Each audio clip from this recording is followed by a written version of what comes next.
Epione pain management and regenerative centre. ఇక మీ నొప్పులు శాశ్వతం కావు. పార్లమెంటు ఎన్నికల సందర్భంగా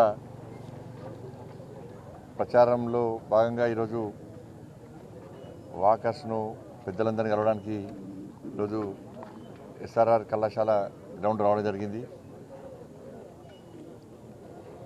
ఇక్కడ పెద్దలు అందరూ కూడా ప్రేమ అభిమానంతో ఆహ్వానించడం, వారు ఆశీర్వదించడం చాలా సంతోషాన్ని ఇచ్చింది. మోడీ గారి మీద యొక్క విశ్వాసం, నమ్మకం, తిరిగి నరేంద్ర మోడీ గారిని ప్రధానమంత్రి చేయాలని చెప్పి ఒక ఆలోచన. దేశాన్ని రక్షించే వ్యక్తి నరేంద్ర మోడీ గారు, దేశాన్ని అభివృద్ధి చేసే వ్యక్తి నరేంద్ర మోడీ గారు, ఈ దేశంలో పేద ప్రజలకు అండగా ఉండే వ్యక్తి నరేంద్ర మోడీ గారు, తెలంగాణ రాష్ట్రానికి అనేక నిధులు ఇచ్చిన వ్యక్తి నరేంద్ర మోడీ గారు అని చెప్పి ఒక నమ్మకం, విశ్వాసంతో ప్రజలందరూ కూడా తప్పకుండా నరేంద్ర మోడీ గారు మూడోసారి ప్రధానమంత్రి కావాలని చెప్పి ఒక ఆలోచనతో రోజు స్వాగతం పలకడం చాలా సంతోషం. ఇదే వాతావరణం దేశవ్యాప్తంగా ఉంది. 2 విడతలు ఎన్నికల పోలింగ్ అయిన తర్వాత ఉన్న సర్వేలన్నీ కూడా పూర్తిగా మోడీ గారికి అనుకూలంగా, భారతీయ జనతా పార్టీకి అనుకూలంగా, ఎన్డీఏకి అనుకూలంగా ఉన్నది. 370 స్థానాలకు పైగా సీట్లను సాధించి ఇలా భారతీయ జనతా పార్టీ తిరిగి ప్రభుత్వాన్ని ఏర్పాటు చేస్తుందన్నది ఈ పోలింగ్ సరళను చూస్తే ఏర్పడుతూ ఉన్నది. కరీంనగర్ సంబంధించి కూడా భారతీయ జనతా పార్టీ గతంలో అభ్యర్థిగా పోటీ చేసిన నన్ను దాదాపు 98,000 మెజార్టీతో ఈ కరీంనగర్ ప్రజలు గెలిపించిన తర్వాత 2 సంవత్సరాలు కోవిడ్తో ఇబ్బంది పడ్డారు. దాని తర్వాత కరీంనగర్ అభివృద్ధి కోసం కేవలం 3 సంవత్సరాలు 12,000 కోట్ల రూపాయలకు పైగా నిధులు తీసుకొచ్చి రహదారుల విషయంలో కానీ, ఇక్కడ కొన్ని బర్నింగ్ ఇష్యూస్ కానీ అన్నిటి విషయంలో కూడా ఇవాళ సమస్యకు పరిష్కారం చూపేటువంటి ప్రభుత్వం భారతీయ జనతా పార్టీ ప్రభుత్వం.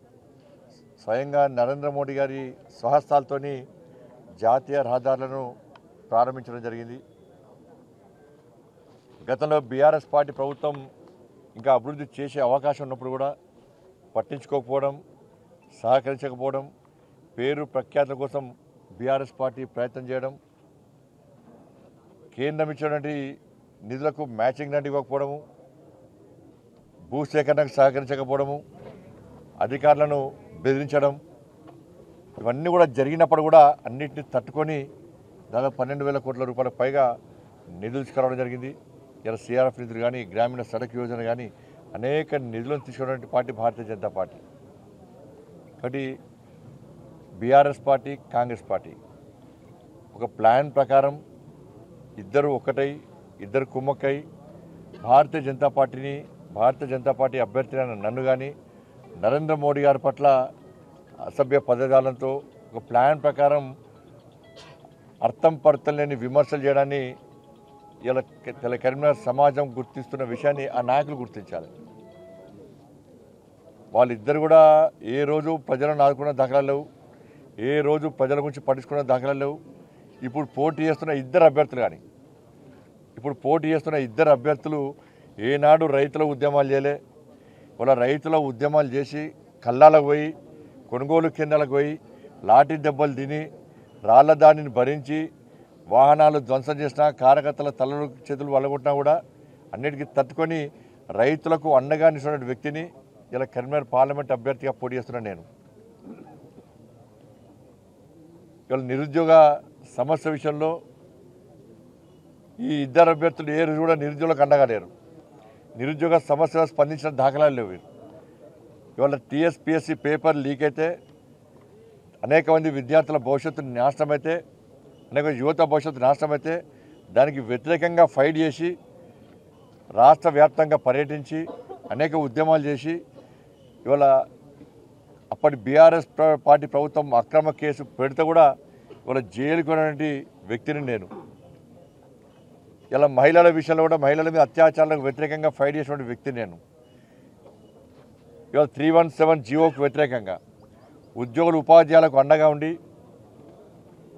వాళ్ళకు భరోసా కల్పించే విధంగా రాష్ట్ర ప్రభుత్వం మీద ఒత్తిడి తీసుకోవడానికి ఆందోళన చేస్తే అప్పటి బీఆర్ఎస్ పార్టీ ప్రభుత్వం ఏ విధంగా దాడులు చేసి నా కార్యాలయం మీద దాడులు చేసి నన్ను జైలుకు పంపినటువంటి విషయాన్ని వాళ్ళ సమాజం గుర్తుంచుకోవాల్సిన అవసరం ఉంది. ఈ ఇద్దరు అభ్యర్థులు ఏ కూడా 317 జీవోకు వ్యతిరేకంగా ఇప్పుడు పోరాలే, దాని గురించి ఎప్పుడు మాట్లాడాలి. వాళ్ళ రైతులు అకాల వర్షాలు నష్టపోతే ఈ ఇద్దరు అభ్యర్థులు ఏ రోజు రాలే. ఒకైనా ప్రభుత్వం పడిపోయిన తర్వాత ప్రభుత్వం వెనక మున్నొచ్చిండు, ఇంకా ఎవరు తెలియదు. వాళ్ళ ఆర్టీసీ కార్మికులు చేస్తున్న ఉద్యమానికి సపోర్ట్ చేసి ఆర్టీసీ కార్మికులకు భరోసా ఇచ్చి ఇలా ప్రభుత్వం మెడల్ వంచినటువంటి వ్యక్తిని ఇలా మీ అభ్యర్థిని బండి సంజయ్ నేను ఇట్లా అనేక సమస్యల మీద ఫైట్ చేయడంతో పాటు ప్రజా సంగ్రామ యాత్ర పేరుతోని తెలంగాణ రాష్ట్ర వ్యాప్తంగా 150 రోజుల పాటు పాదయాత్ర చేసి 1600 కిలోమీటర్లు పాదయాత్ర చేసి అప్పటి ప్రభుత్వం అడ్డుకున్నా కూడా ఇవాళ దానికి భరించి తెగించి కొట్టినటువంటి వ్యక్తి నేను. ఇవాళ వాళ్ళిద్దరూ 100 కోట్లు పెట్టి గెలిచే ప్రయత్నం చేస్తున్నారు. కానీ నా మీద 100 కేసులు నా మీద ఇలా 100 కోట్లు సంపాదించి మళ్ళీ ఎన్నికల్లో గెలిచి ఆ డబ్బుతోని వ్యాపారాలు చేసి 1000 కోట్లు సంపాదించాలని చెప్పి ఆలోచనతో వాళ్ళు ఎన్నికల్లో పోటీ చేస్తున్నారు. కాంగ్రెస్ పార్టీ అభ్యర్థి ఏ రోజు కరీంనగర్ ప్రజలు చూలే, ఎప్పుడు ఎక్కడ కనవలే. ఆయన ఎవరో ఇలా కాంగ్రెస్ పార్టీ నా కార్యకర్తలకే తెలియని పరిస్థితి. మేము ప్రచారానికి ఏ విధంగా పోతాం, మా అభ్యర్థి గురించి ఏమని చెప్తాం, మా అభ్యర్థి సాధించిన ఘనత ఏంది, ఆయన గొప్పతనం ఏంది, ఆయన సమాజం కోసం ఫైట్ చేసిండా, ఈ దేశం కోసం ఫైట్ చేసిండా, సమస్యల మీద ఫైట్ చేసిండా, దేనికోసం ఇలా ఆయన పోటీ చేస్తున్నాడు అని చెప్పి ఇలా వాళ్ళ కార్యకర్తలు ఇలా భారతీయ జనతా పార్టీ గెలవాలని కోరుకుంటా ఉన్నారు. ఇలా బీఆర్ఎస్ పార్టీ ఇదే వాకర్స్కు రావడానికి బీఆర్ఎస్ పార్టీ అభ్యర్థి వస్తే ఇక్కడ కానీ ఎక్కడ కానీ ఇలా ప్రజలు నిలదీసిన పరిస్థితి. బీఆర్ఎస్ పార్టీ ప్రజాప్రతినిధుల విషయంలో, స్థానికంగా ప్రజాప్రతినిధుల విషయంలో ప్రజలను ఇబ్బంది పడుతున్న విషయాన్ని కూడా ప్రశ్నించిన సందర్భం. కేసీఆర్ ఏ విధంగా తెలంగాణ రాష్ట్రాన్ని మోసం చేసిండో మనకు తెలుసు. ఏ విధంగా ఇచ్చిన హామీలు నెరవేర్చకుండా ఇబ్బంది పెట్టడం తెలుసు. కాంగ్రెస్ పార్టీ ఇచ్చిన హామీలు నెరవేర్చకుండా ఏ విధంగా ఇబ్బంది పెడుతుందో తెలుసు. కానీ రాబోయే రోజుల్లో ఫైట్ చేయాలంటే, ప్రశ్నించేటువంటి వ్యక్తి కావాలంటే, దేనికైనా తెగించి ముందు పడేటువంటి ఒక వ్యక్తి కావాలంటే, కార్యకర్త కావాలంటే తప్పకుండా నన్ను ఆదరిస్తారని నమ్మకం, విశ్వాసం ఉంది. అందుకే ఇవన్నీ భరించలేకనే తెలంగాణ రాష్ట్రంలో బీజేపీకి అనుకూలమైన వాతావరణం ఉంది. కాబట్టి ఒకవైపు కాంగ్రెస్ పార్టీ, మరోవైపు బీఆర్ఎస్ పార్టీ ఇష్టానుసారంగా వ్యాఖ్యలు చేస్తున్నారు. ఇలా కాంగ్రెస్ పార్టీ మాది బీజేపీ పాకిస్తాన్ జట్టట. ఇవాళ ఇండియా పాకిస్తాన్ మ్యాచ్ అయితే ఈ దేశంలోని ప్రతి యువకుడు భారతీయ జనతా పార్టీని తెలుస్తాడు, ప్రతి యువకుడు నరేంద్ర మోడీని తెలుస్తాడు. ఇండియా పాకిస్తాన్ మ్యాచ్ అయితే భారతీయ జనతా పార్టీని ఆ మ్యాచ్లో చూసుకుంటారు. ఇండియా గెలిచిందంటే ఇలా భారతీయ జనతా పార్టీ గెలిచింది. ఎందుకంటే భారతీయ జనతా పార్టీ ఈ దేశం కోసం పనిచేస్తుంది, ధర్మం కోసం పనిచేస్తుంది. భారతీయ జనతా పార్టీ కార్యకర్తలు త్యాగానికైనా సిద్ధమవుతారు దేశం కోసం.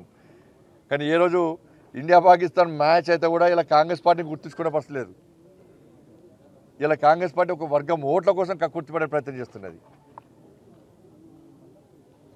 ఇలా ఒక నాయకుడు ఒక వర్గానికి అనుకూలంగా వ్యవహరిస్తే మాట్లాడితే ఇంకో నాయకుడు దాని నుంచి ప్రజల దృష్టి మళ్లించడానికి భారతీయ జనతా పార్టీని పాకిస్తాన్ జట్టుగా పోల్చే ప్రయత్నం చేస్తున్నారు.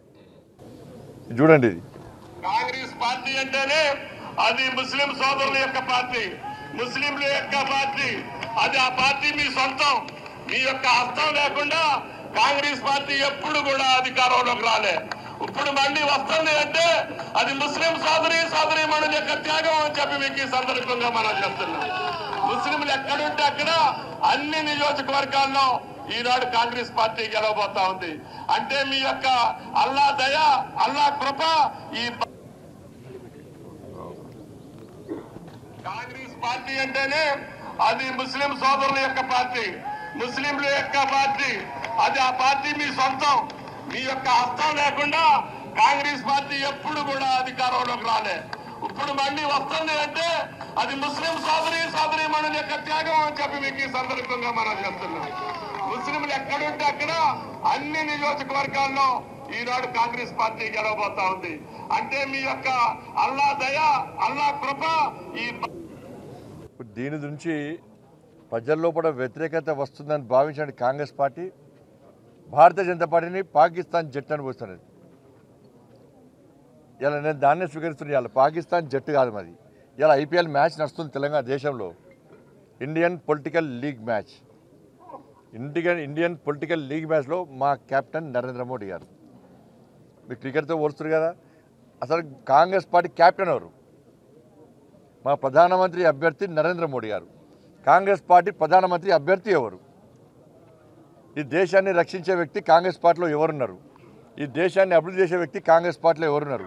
ప్రధానమంత్రి అభ్యర్థిని నిర్ణయించలేని కాంగ్రెస్ పార్టీ ఈ దేశాన్ని ఏ విధంగా పాలిస్తుందో ఇవాళ సమాజం ఆలోచించాల్సిన అవసరం ఉంది.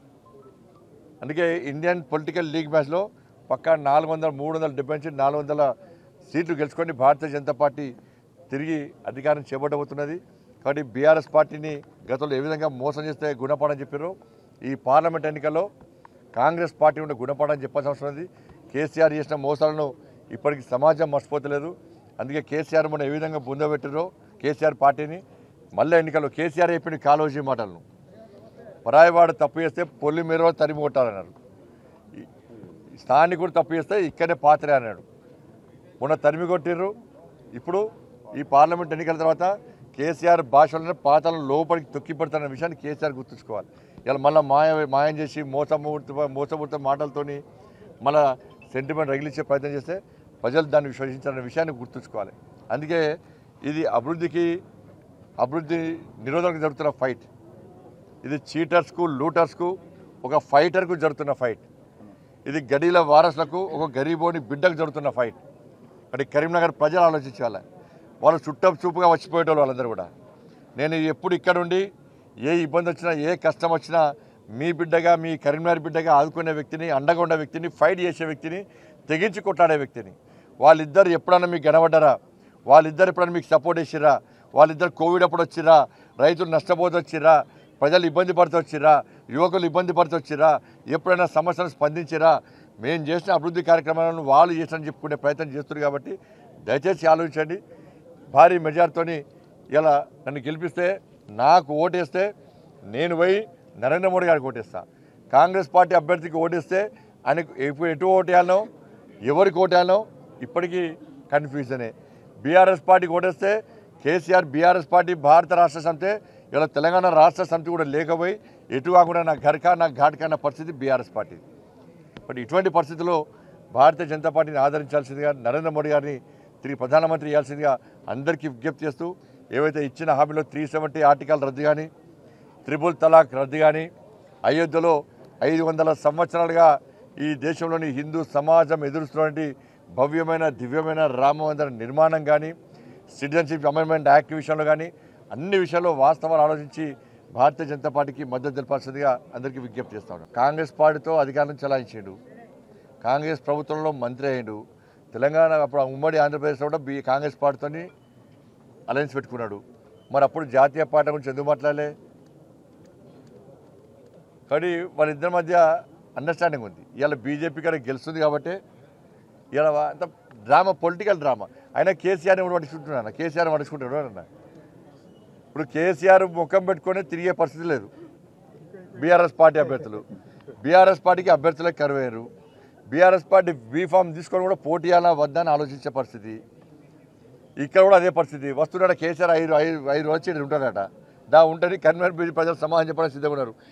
ఈ లక్ష్మీపూర్కి వస్తేవి టోప్ పెట్టుకొని చెల్ల కట్టబడి తుపాకి రాములకి వస్తేవి వచ్చి 10,000 రూపాయలు రేపే చిట్కలు వేస్తేవి.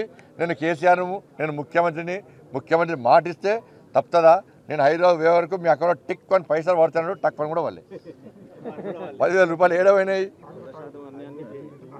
ఇవాళ వెమ్లవాడ దేవస్థానాన్ని ప్రసాదం స్కీమ్ కింద నేను పెడతా అంటే ఎందుకు సహకరించలే? కొండగట్టు దేవస్థానాన్ని రామాయణ సర్క్యూట్ కింద పెడతా అంటే ఎందుకు సహకరించలే? సిగ్గుండాలకి ఆర్ఓబికి అప్రూవల్ ఇవ్వమంటే ఇవ్వలే. నాకు లాస్ట్కు ఒప్పించి బెదిరించి నేషనల్ హైవేకి సంబంధించి ఫైల్స్ అన్ని పెండింగ్ పెడితే అప్పుడు అప్రూవల్ ఇచ్చిన తర్వాత కేంద్ర ప్రభుత్వం 20 కోట్ల రూపాయలు ఇస్తే రాష్ట్ర ప్రభుత్వం మ్యాచింగ్ గ్రాంట్ ఇవ్వమంటే 80 కోట్ల రూపాయలు ఇవ్వలే. 2 సంవత్సరాలు సదాయించాడు ఆర్ఓబి కోసం. ప్రజలు ఇబ్బంది పడుతున్న మొత్తుకున్నారా? ఇవ్వాలి. ఇక్కడ పోటీ చేస్తున్న మేధావిధిని సమాధానం చెప్పాలి. ఎందుకు లేఖ రాలే కేసీఆర్కి? మరి బండి సంజయ్ ఆర్ఓబి కడతా అంటున్నాడు, మనం సపోర్ట్ చేయాలి. ఎందుకు రాలే మేధావి లేఖలు? మళ్ళీ దాన్ని క్యాన్సిల్ చేసి సేతు బంధన్ స్కీమ్ కింద 154 కోట్ల రూపాయలు కేంద్ర ప్రభుత్వం పూర్తి నిధులతో ఆర్ఓబి ప్రారంభించినాం. స్మార్ట్ సిటీ మేమే తెచ్చినామంటున్నారు. ఇవాళ కరీంనగర్ ప్రజలు ఆలోచించాలి. స్మార్ట్ సిటీ ఇచ్చింది కేంద్ర ప్రభుత్వం, అర్హత లేకున్నా ఇచ్చిందంటారు. ఇచ్చింది ఎవరు? కేంద్ర ప్రభుత్వం ఇచ్చింది. కేంద్ర ప్రభుత్వము స్మార్ట్ సిటీ ఇచ్చి 196 కోట్ల రూపాయలు స్మార్ట్ సిటీకి నిధులు ఇస్తే 3 సంవత్సరాలు కేంద్రం ఇచ్చిన నిధులను కేసీఆర్ దారి మళ్లించాడు. ఇయలే కేంద్ర ప్రభుత్వ నిధులు దారి మళ్లించాడు. రాష్ట్ర ప్రభుత్వము అదనంగా ఇచ్చే 196 కోట్ల రూపాయల మ్యాచింగ్ గ్రాంట్ కూడా ఇవ్వలే. నేను ఎంపీ అయిన తర్వాత హైదరాబాద్లో స్టాండింగ్ కమిటీ మీటింగ్లో ఇలా అధికారులు నిలదీస్తే కేంద్ర ప్రభుత్వం స్మార్ట్ సిటీ ఇచ్చింది, కేంద్రం ఇచ్చే నిధులను ఎందుకు దారి మలిచారు? కరీంనగర్ అభివృద్ధి చెందొద్దా? కేంద్రం ఇచ్చే పైసలు కరీంనగర్ ప్రజలకు చెల్లొద్దా అని చెప్పి నిలదీసిన తర్వాత అప్పుడు 3 సార్లు లేఖలు రాష్ట్రం కేసీఆర్ స్పందించలే. చివరకు మీటింగ్లో నిలదీస్తే స్మార్ట్ సిటీ పైసలను రాష్ట్రం విడుదల చేసింది. మరి ఇక్కడ పోటీ చేస్తున్న మేధావి, అనేక లేఖలు రాసిన అనేటువంటి మేధావి కేంద్రం ఇచ్చే స్మార్ట్ సిటీ పైసలను డైవర్ట్ చేస్తే ఎందుకు లేఖలు రాయలేకపోయాడు? కేసీఆర్ 10,000 రూపాయలు ఇస్తాను ఇవ్వకుంటే ఎందుకు లేఖలు రాయలేకపోయాడు? నోటిఫికేషన్ ఇవ్వాలి, విద్యార్థుల భవిష్యత్తు కాపాడని చెప్పి ఎందుకు లేఖలు రాయలేకపోయాడు? 317 జియోకు వ్యతిరేకంగా ఎందుకు లేఖలు రాయలేకపోయాడు? ఆర్టీసీ కార్మికుల విషయంలో ఎందుకు లేఖలు రాయలేకపోయాడు? ఈయన పరిస్థితి ఇదైతే ఆ కాంగ్రెస్ పార్టీ అనేది ఎక్కడైనా ఈయనేమో నాన్ లోకల్ వినోద్ కుమార్ గారు, ఇక కాంగ్రెస్ అనే లోకల్ నాన్ లోకల్ తెలియదు అని ఎందుకు వచ్చిండు, ఎందుకు పోటీస్తుండే కూడా తెలియదు. ఎట్లా టికెట్ తెచ్చుకున్నాడు, ఏ రకంగా టికెట్ వచ్చిందో కూడా ఇప్పటికీ కన్ఫ్యూజన్. టికెట్ వచ్చేదాకా గ్యారెంటీ లేదు. కాబట్టి అన్ని విషయాలు ఆలోచించి ప్రజలు మాకు సపోర్ట్ చేయాల్సిందే కోరుతా ఉన్నారు. పోయినసారి కేసీఆర్ కదా కారు సారు 16 కారు షెడ్యూకి వెళ్ళి కేసీఆర్ ఇవ్వండు 16 గంగా తెలిసింది అయిపోయింది కదా. ఈసారి కదే ఒక్క కేసీఆర్ ఇక్కడ కేసీఆర్ ఇప్పుడు ఎక్కడైనా థర్డ్ ప్లేస్లో ఉన్నాడు. కాంగ్రెస్ బీఆర్ఎస్ సెకండ్ ప్లేస్ కోసం ఫైట్ చేస్తున్నాయి. కేసీఆర్ పార్టీకి డిపాజిట్ వస్తాడు అక్కడక్కడ డిపాజిట్ రావాలని కొట్టాడుకుంటున్నారు. కొన్ని ప్రాంతాల్లో సెకండ్ ప్లేస్ కోసం ఇద్దరు ఫైట్ చేస్తున్నారు. అక్రమంగా సంపాదించిన పైసలు పొట్టు ఖర్చు పెడుతున్నారు. అంటే కేసీఆర్ చెప్పాలి, ఏదో కలుగులో ఎలికి ఏం చేస్తుంది, ఆకలి అయినప్పుడే బయటికి వస్తుంది, తిన్నెల్లో మనకు పొక్కలు పోతుంది. కేసీఆర్ గదే ఎన్నికలప్పుడే ఫామ్ హౌస్ బయటికి వస్తాడు, ఎన్నికల తర్వాత మళ్ళీ ఫామ్ హౌస్లో పోతాడు. ఒక అలారం పెట్టుకుంటాడు. మనం ఏంది ఇప్పుడు వాకర్స్ అందరూ ఏం చేస్తారు, మార్నింగ్ 5 o'clock లేవడానికి అలారం పెట్టుకుంటారు. కేసీఆర్ అలారం ఎప్పుడు ఎలక్షన్ నోటిఫికేషన్ కోసం అలారం పెట్టుకుంటాడు. నోటిఫికేషన్ వచ్చిన టింగ్ టింగ్ అని ఫామ్ హౌస్ బయటకు వస్తాడు. కేసీఆర్ అలారం అది. నమస్తే అండి. ఇది వ్యాపారం గురించి కాదు, ఓటు గురించి. ఎన్నికల్లో ఓటు వేయడం మన హక్కు మాత్రమే కాదు, కర్తవ్యం. ఎంతో మంది మహా నేతలు శ్రమించి ప్రాణత్యాగం చేసి ఈ అవకాశాన్ని మనకిప్పించారు. అందరూ ఓటు వేద్దాం. ఎందుకంటే ఓటు హక్కు ఊరికే రాదు. నా ఓటు ఎవరికో తెలుసా? అది సీక్రెట్ అండి.